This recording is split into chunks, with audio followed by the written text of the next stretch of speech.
dealing with the biggest story of the millennium. Visits to planet Earth by alien spacecraft, successful cover-up of the best data, bodies and wreckage, for 58 years. The bottom line is I don't believe the claim of the Air Force that all sightings can be explained. This is the biggest secret in the history of the human race, and particularly in the history of modern government. We are being engaged as a planet and as a species by other beings. The Canadian government is how I actually proved that the U.S. government was covering up their collection of UFO sightings and records. America and Britain have made it very clear to a lot of countries who have the same sort of sightings and the same resources that this is something that they better not let out, not until we say it's okay. If we would get off of this ego trip, this Western scientific ego trip, we would not become the virus of the universe that we are. Nobody really wants us out there. The dependence on oil could be ended overnight. We're being slowly conditioned to understand that there is life outside this planet and that we probably live in a universe and a galaxy teeming with life. I had my own UFO sighting and said, well, case closed. There's nothing like seeing one for yourself to end the debate. I'm absolutely sure that we are not alone in this universe. We invite you now to come with us upon a great and wondrous journey, an adventure perhaps into your very own past, present and future. See and hear the real stories, and most importantly, be introduced to the actual individuals who have volunteered to come forward to speak the truth.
Do flying saucers exist?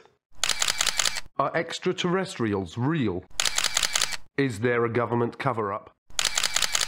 For nearly 60 years, denial has been the only official position of the governments of the world relative to UFOs, alien abductions, and extraterrestrial contactee reports. Endless debates have raged over the thousands of documented cases that have been brought forward without official recognition. Some have been monumental incidents involving hundreds or even thousands of people. Roswell, New Mexico, USA. July the 4th, 1947. A flying disc crashed. The debris and alien bodies were flown to Wright Field Air Force Base in Dayton, Ohio. Suffolk, England. Rendlesham Forest, December the 26th to 28th, 1980. A triangular-shaped object illuminated the entire forest with white light. The object had a pulsing red light on top and a bank of blue lights underneath. It left ground traces and radioactive anomalies. This was a multiple witness sighting by military personnel. Belgium. The Belgium Wave, October 1989 to 1990. Hundreds of reports of lighted objects frequently described as enormous and triangular in shape. Air Force F-16s chased many of these objects. The Belgian government cooperated with civilian UFO investigators. Arizona, USA. The Phoenix Lights, March the 13th, 1997. A huge V-shaped object hovered over Phoenix for 10 to 15 minutes, observed by tens of thousands of people. Mexico. The Mexico Flap. Hundreds of objects appearing alone and in clusters appear throughout Mexico, observed by tens of thousands of people.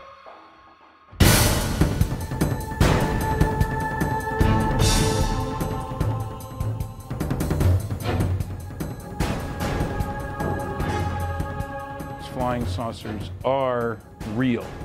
On the Black Vault, you can download documents that prove that the United States Air Force bases have been breached by UFOs, their restricted airspace. that missile silos have mysteriously been shut down due to UFOs hovering over the base. I think you download that and you read it, you conclude, yeah, okay, UFOs pose a national security threat to the U.S. government. And in '52, I was an 8th grader and old enough to read for myself the big scream headlines that July about UFOs flying over the nation's capital and the Air Force planes not being able to catch them. They're there and they're paying attention.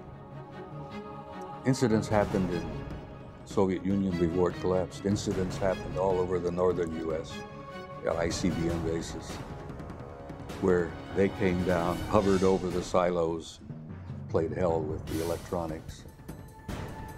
Pictures were taken. Hundreds of witnesses watched them.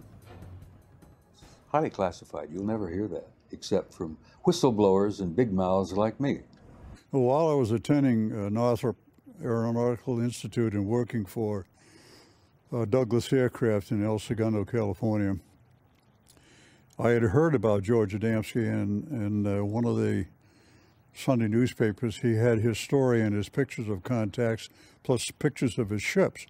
Well, I had, by that time, seen so many during the day and the night that I felt I'd like to go up and meet this gentleman.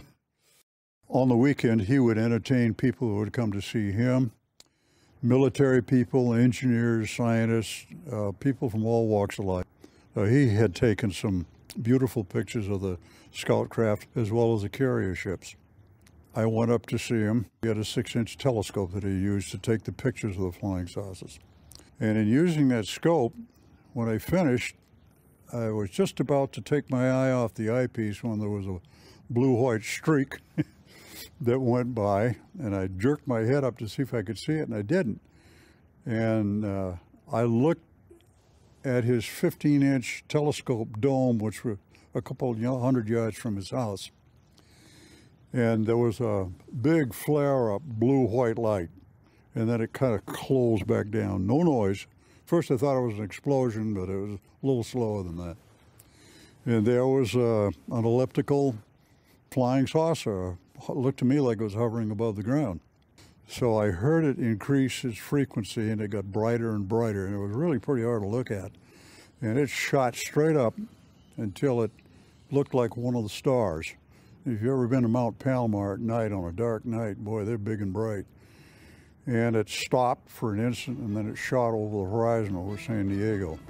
We have more than one witness who have been involved in the tracking of these objects on radar. You know, many people say, well, look, if this stuff was real, why are there no radar reports? I said, we have them. We actually have the radar tapes from the FAA. This is not just UFOs, and this is not just not being visited by guys from other planets. I was to learn later that our security, our intelligence people, our military people concluded and learned we were not merely dealing with interplanetary visitation. We were being visited by guys from other star systems, which technologically, we know what that means. They're not just from another planet like Venus or Mars or somewhere. These guys are from other stars. I'm convinced after studies since 1958 that the evidence is overwhelming that planet Earth is being visited by intelligently controlled extraterrestrial spacecraft. In other words, some UFOs are alien spacecraft. Most are not. I don't care about those. Most isotopes aren't fissionable. I don't care about the ones that aren't if I want to build a reactor. If somebody who had the clearance to carry nuclear weapons or launch nuclear weapons saw these objects over a nuclear facility and reported it and have documents to prove it happened, this is dispositive. That's what someone who is wanting to look into this, who says, well, could this really be true and I don't know about it? They need to look at that, and we've assembled it. We have a 600-page book of top secret documents and the transcripts of these witnesses. We have videotapes. So I began watching the newspapers for any newspaper reports. I started buying magazines that had a UFO article in the magazine and collecting these, and from those I would get names and addresses. And I often called the people who wrote the articles to get them. Then I'd go interview those people myself, and if they took pictures, I'd try to get a copy of the picture, and frequently did. And then I began trading the pictures that I already had with other people that had pictures to get more pictures, and eventually built a library of pictures, probably the largest in private hands in the world. Is over 4,000 pictures of real UFOs. Now, if I can collect that many alone as a single individual working by myself, how many pictures do you think the government has got when every government employee is a potential investigator? Every agent on trained investigator, all collecting and contributing to the government file. They must have hangars full of pictures. What Air Force Manual 10-206 says is that a U.S. Air Force pilot who sees a UFO has to report it in a particular way and manner. They outline in this form exactly how to report it.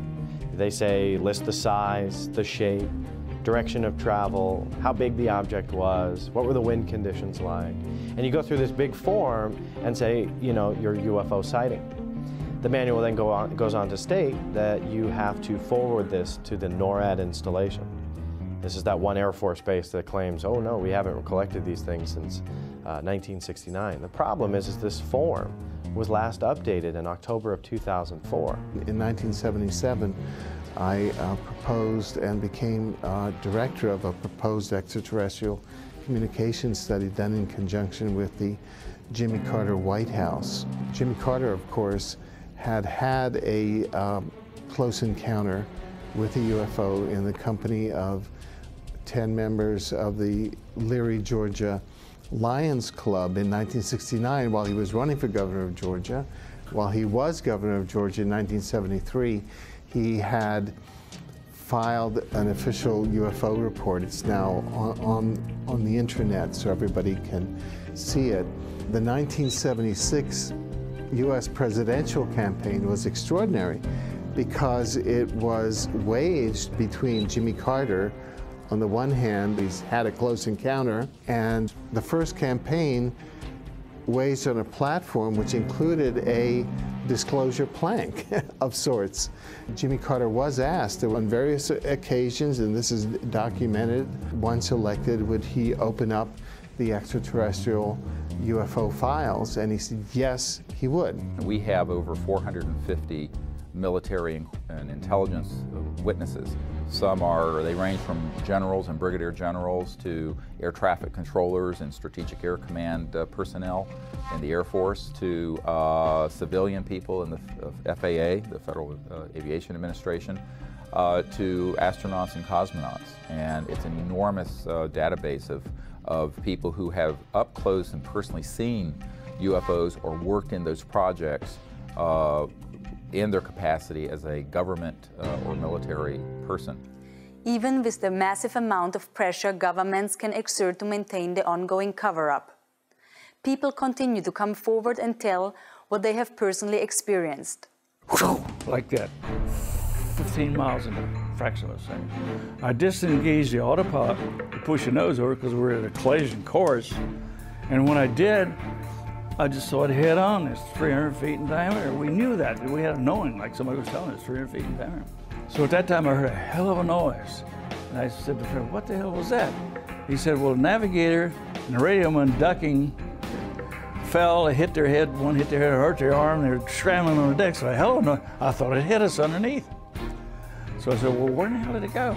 And Fred said, it's right over to the right. I can see it. I couldn't see it. So it drifted forward about 5 miles from it. It never got to the altitude that we were at, a few hundred feet below. I began to watch it. Well, we knew then it was a friendly encounter. It just wanted us to see him. So then I went to engage the autopilot again.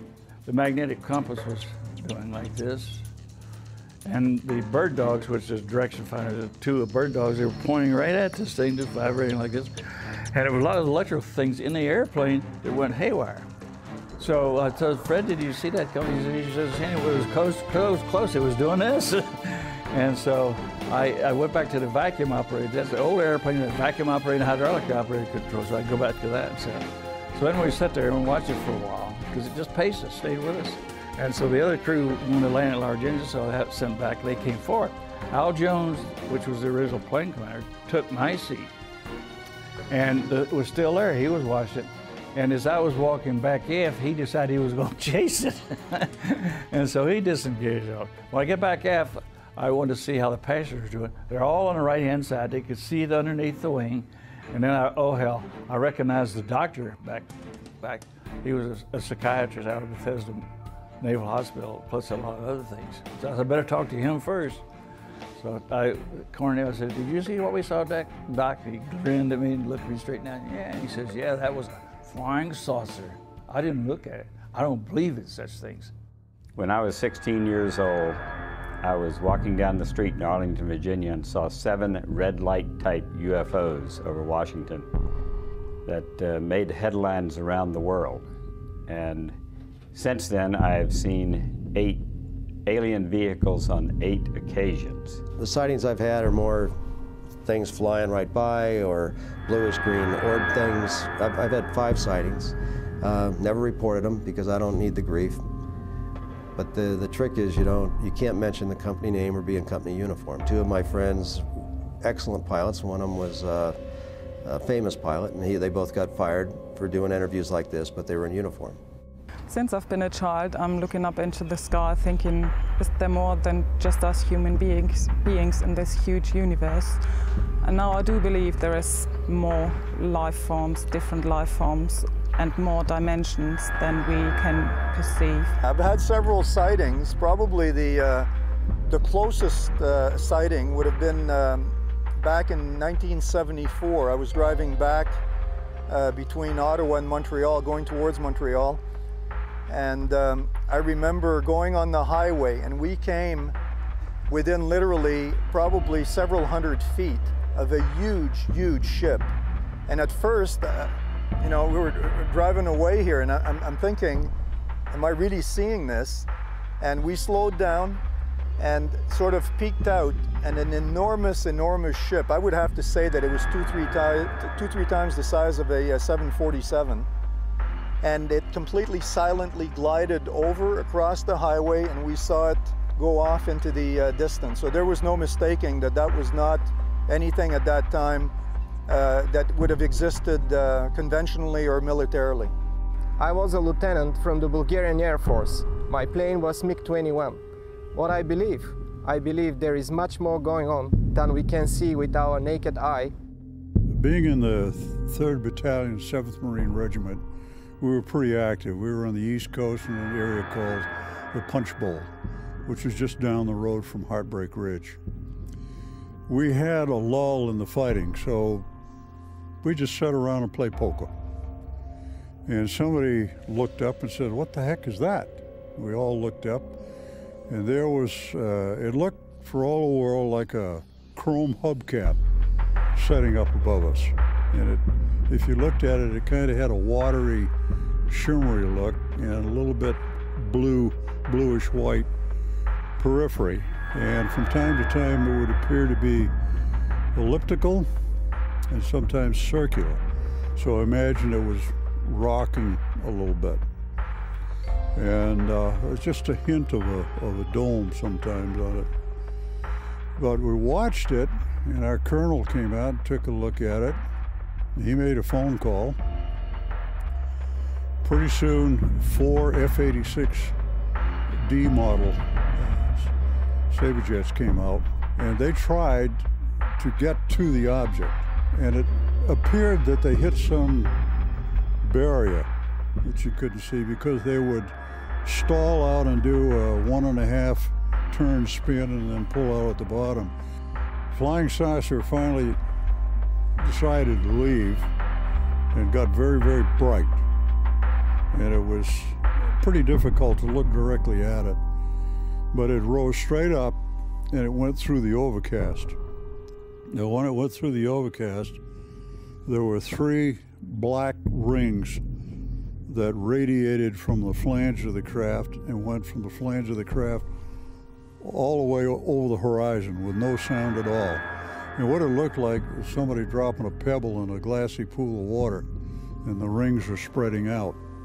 In January of 05, 5:24 in the evening, I was driving south on Interstate 25, south of Denver,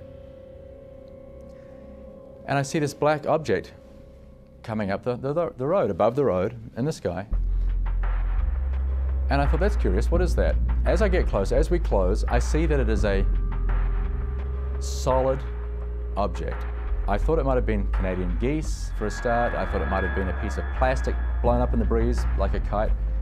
But I could see it was a solid object It was not affected by a breeze in any way. It was flying on a straight course. It looked black. It may have been some color, but because it was silhouetted against the sky, it looked very dark. It looked like a plank. It looked like a board, an oblong shape. It was bizarre. It had a couple of little bumps on the leading edge on one end. I thought, well, if it's just junk, that would be random, perhaps. It certainly wouldn't be symmetrical. And I looked out the other side, and sure enough, it had the identical bumps on the other side of the leading edge. So it was an anomalous object. Could I identify it? Heck no, I couldn't relate to it. It had no sweep back, no anhedral, no dihedral, didn't have any external power plants, no wings or no tail empennage, flight control surfaces or probes. A search of the term Fastwalkers on the internet immediately reveals references that Fastwalker is a code name used by various government agencies to refer to UFOs, or, as they are sometimes called, non-referenced targets. Okay, this holding pretty well. Craft that I recorded that did the 180-degree turn down on this portion of the screen, they're called Fastwalkers because of their speed. The whole episode took about half a second to perform or less. We're talking milliseconds. And that kind of lets you know that it's not an Earth satellite that we're looking at because it's moving so fast. Plus the fact our satellites don't change direction 180 degrees without changing speed or 90 degrees. And I have seen many of the shadows go up and do a 90 degree right across the screen. And sometimes you'll see 3 or 4 objects in formation. It looks like formation flying, and one will branch off to the left and one will go to the right. Somebody coined the phrase fast walker, and it's appropriate. The fast walkers are these very rapid moving electrogravitic and anti-gravity discs and craft of various shapes. The National Security Agency actually for a long time had called these ETVs, extraterrestrial vehicles. And from the military who have tracked these objects, and they've been called fast walkers because, as opposed to slow walkers, which are satellites, because they move at enormous speeds. For example, they've been tracked at going tens of thousands of miles per hour in the atmosphere and make a right-hand turn without decelerating. Well, you can't do that with a conventional system. You have to correct for gravity and mass inertia. That's what these things are doing. So these have been tracked on dedicated and classified radar systems. Occasionally, people who are on an ordinary system will pick them up. Today, the internet is literally alive with websites that are filled with detailed reports, many of which include convincing videos and pictures of unknown crafts and alien-like creatures. I live in Phoenix, Arizona. I am a sky watcher, a UFO hunter. I have a website called seeingufos.com. I had an interest in UFOs my whole life, but officially got started on April 15th of 2004 when I walked my dog in the middle of the night, looked up in the sky and saw some strange lights. I've got over 200 UFO video clips on my website. I'm more interested in the day footage. Now, the day footage is completely different because that's harder to dismiss, you know, so I would have to say every other month it seems like I'm catching something. And I go out every day, pretty much 6 days a week, a couple hours a day. You know, you add all those hours up and that's a lot of time just to catch one thing for 20 seconds. But that's more than most people see in a lifetime, so I think that's better than nothing. Well, I'm involved in the political resolution of the what we now call, I prefer to call the truth embargo that the government imposed on the facts regarding an extraterrestrial presence. That presence has been established, I think, many times over by the citizen science research that's been going on since the 40s. The government did studies, but they were primarily for show. And the issue from a government standpoint has been managed very intensely since '47 at minimum. Managed in the sense that the government was going to deal with it, but deal with it within the national security structure and never acknowledge that there's anything to this. But in fact there is. I mean, we are being engaged as a planet and as a species by other beings. Possibly multiple species.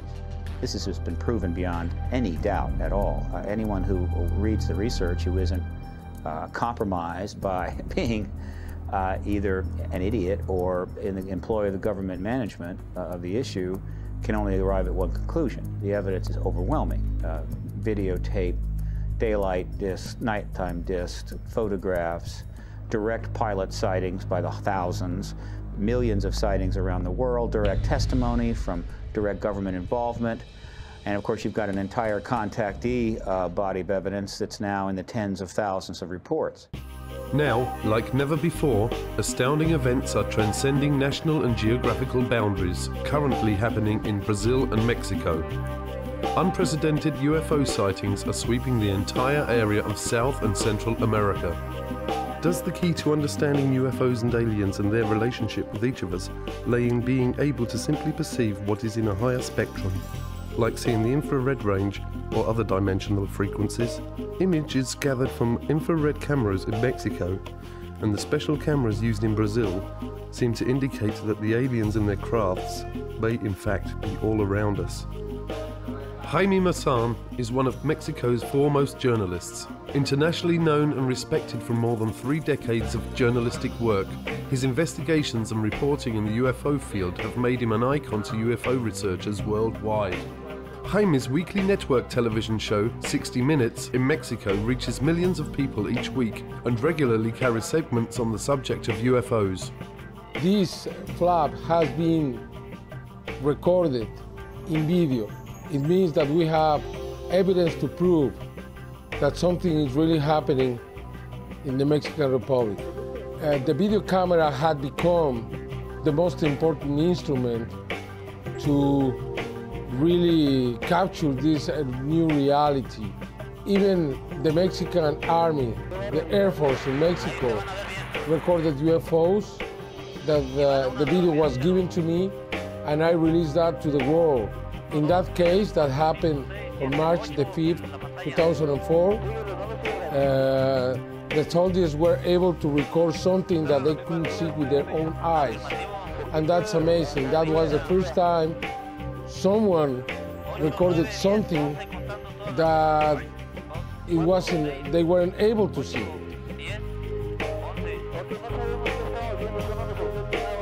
With Jaime Maussan aboard a plane coming from San Antonio to Mexico City, flying over a place called San Luis Potosí to film a UFO following the plane.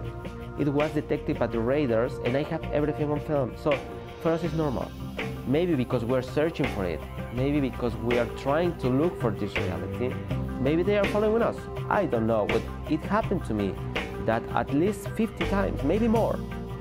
There are objects that we cannot see with our own eyes, but they are there, they are watching us. In the last months in Mexico, after thousands of videos, we have been registering some of the most spectacular videos. You can see hundreds and hundreds of objects making formations and flying together, exactly the same thing that you can see in the military video.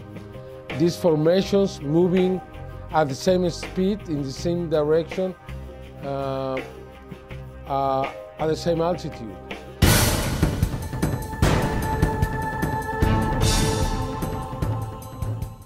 As the more one researches, the more one discovers that literally tens of thousands of very credible people of every age, occupation, and nationality are claiming that they have had personal contact with either aliens or interdimensional beings. Credible researchers now say that as many as 60 different species of intelligent, superconscious beings have been interacting with humanity for millions of years. Physically, they're humanoid. Their skin is as white as a piece of paper. Throughout much of their adult life, they're the same height that I am, 5'11", 6 feet tall. Their eyes are perhaps twice as large as ours. They're typically blue eyes with white pupils, although when they get older, especially the men, their eyes take on a pink shade. Their eyes stretch further around the sides of their head than human eyes do, and their ears and their nose are only about half the size of human ears and noses, and their ears lay back along the side of their head more than a human does. Their lips are not as prominent as humans, and they don't have teeth, they just have ridges because they're plant eaters, they don't eat meat.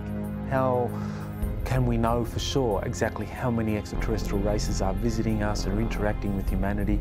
I mean, there are different sources disclosing some of that information. I found the most credible to be whistleblowers, people who have worked in these various secret projects who in some way have kind of been given information that gives them an idea of exactly how many races are here.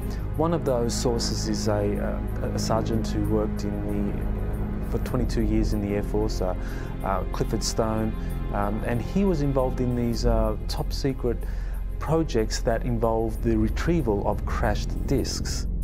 And in that process, he was able to get quite a bit of information on how many extraterrestrial races are visiting us. And he came up with the figure of 57.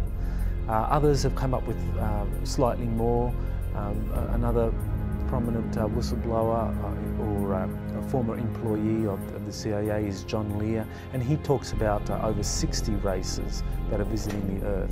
On one night, I saw between 200 and 300 different tall white individuals. There were so many I couldn't count them, lined up along the mountains to the east of, up along where the ammunition bunker was. On the night that the tall white lady known as Pamela was supposed to finish her final exam to be head of the technology transfer team to go into Livermore. In amongst those 200 or 300 tall whites, and that's just an estimate because I couldn't, it was a crowd of people and I couldn't count them all. There were also American Air Force personnel, nobody below the rank of colonel. There was like a 4-star general, a 3-star general. There were several of them. There were also several American government people in civilian clothing over there. Could it be possible that our universe is not only immense, but that it is full of life, and that there is a great diversity of this life spread throughout our own local galaxy and even our solar system? Equally outstanding is the recent revelation by the government of Brazil of their intent to turn over the official UFO files dating back to as early as 1954 to the people of Brazil. Well, the Virginia case is probably the best well-documented case that we have in Brazil and probably in the world. Yeah, you know that over 80 witnesses came forward, first-hand witnesses came forward during the first weeks, and they are still coming after it happened. During all these years, we still keep getting witnesses that come forward and tell us pieces of the big story that we know that comprises the capture of at least 2 alien creatures in the city of Virginia. We know for a fact, because we have it all documented, plus the witnesses have confirmed and cross-confirmed that one alien was captured in the morning of that day, which was a Saturday, about 10:30, by a fire department and some personnel from the Army. Another creature was seen at the same day by middle afternoon by 3 girls. It was them who called the attention of all the city to the fact that strange creatures have been seen, because when the first one was seen and captured in the morning, it didn't draw too much attention. But at the afternoon, when the girls saw another creature and then spread the word to everybody, we saw the devil, that's what they thought they saw. That night of the Saturday, January 20, 1996, that second creature, probably the same one saw by the girls, was also captured by a police troop, a police car, actually a military police car with 2 policemen inside.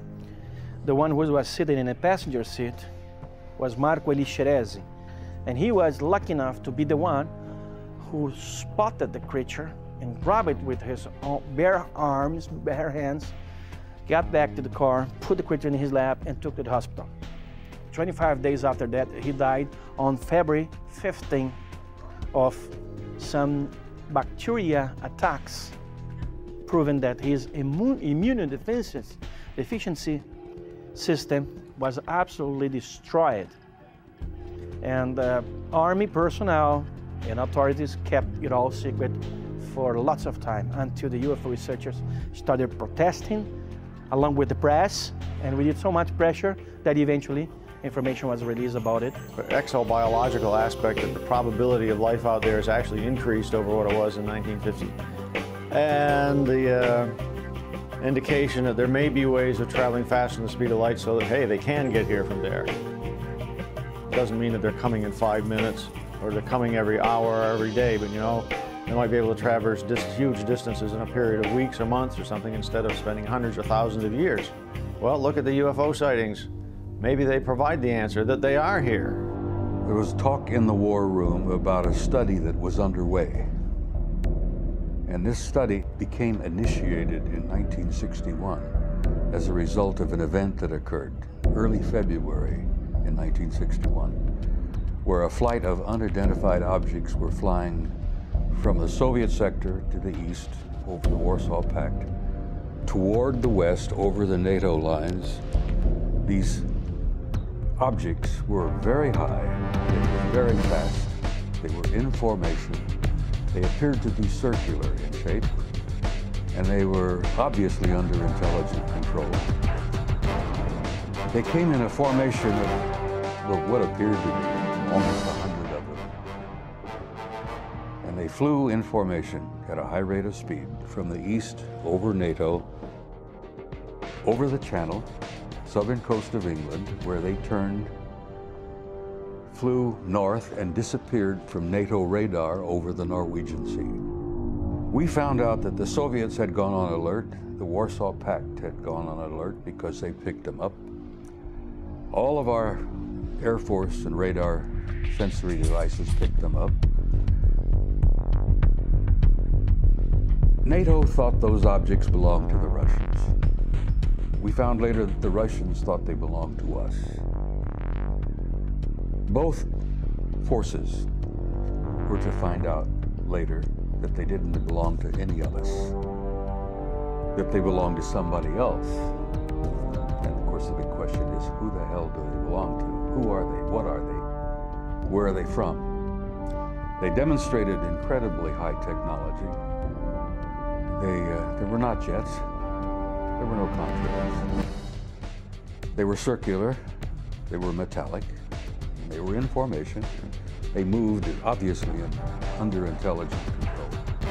NATO shaped Supreme Headquarters Allied Powers initiated a study in 1961, which was underway when I arrived in '63, to determine what the hell these things were. Some experts now claim that societies exist in our universe at every conceivable level of social and spiritual development. Societies and civilizations that express themselves in countless manners of physical forms and spiritual ways. Have great wars and conflicts occurred within our own solar system? Does our true planetary past include rebellions and disputes that have raged throughout our heavens? In our distant past, have massive spacecrafts rained destruction down from the heavens, ravishing continents and destroying advanced civilizations? Genesis 6:1. When men began to increase in number on the earth, and daughters were born to them, the sons of God saw that the daughters of men were beautiful, and they married any of them they chose. The historical record is plain. This has been a phenomenon that's been around since our recorded history.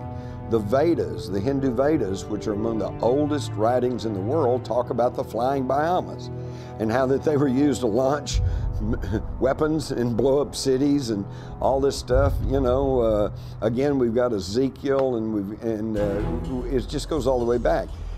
So they've been here all along. If their game plan was like an Independence Day type invasion where they're going to blow up everything and eat everybody or whatever, it would have happened long before now. My main question was, is God out there too? If God's on this planet, is he out there too? And those questions were answered by reading the Bible.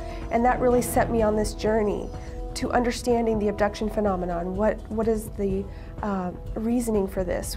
Who's doing this? And all of those questions that we all ask. We think of aliens and we think of angels as, you know, divine beings that we have no idea of and we don't see, we don't communicate with on a daily basis. But it is not only the Bible and other holy works that are filled with references to UFOs and extraterrestrials. Drawings, paintings, stone carvings, and even coins reflect strange humanoid-like creatures and their flying crafts. Serious researchers now say that the real question is not whether there are abductions occurring, but are there abductions to help or to harm us? And the Greys were authorized to, sort of like a Noah's Ark, to develop a full genetic and DNA bank of all flora and fauna on this planet so as to replant it centuries down the road after the catastrophe. Can you imagine any president, whether it be Bush or Clinton or whatever, standing before the public and saying, yes, I am aware that we have this joint program with some aliens to upgrade our biological computers, to build better bodies to house our souls in future incarnations. He can't talk about things like that. He wouldn't be able to do the job we hired him to do. What we know of the reptilians by a number of abductees, contactees, and also whistleblowers is that there seems to be a lot of evidence supporting the existence of this race of beings on the planet for thousands of years. In other words, that we might consider them to be an indigenous Earth species, an advanced non-human species that has lived on the Earth for thousands of years and actually may have played quite an important role in the genetic manipulation or engineering which supposedly has happened when it comes to humanity. There are various groups and individual species who from time to time come and visit this planet, zoop around, and I think that to try to ascribe any one particular motive to them is tantamount to us looking up at the air at a Boeing 767 aircraft and saying, are those people good or bad? You know, you just can't ask that. It's a group of people, a group of intelligent beings. Some of them are good, some of them are not so good. But I will say this, I don't think there's any reason for great fear and anxiety. Most recently, 2 new terms have emerged that also describe human-alien interaction.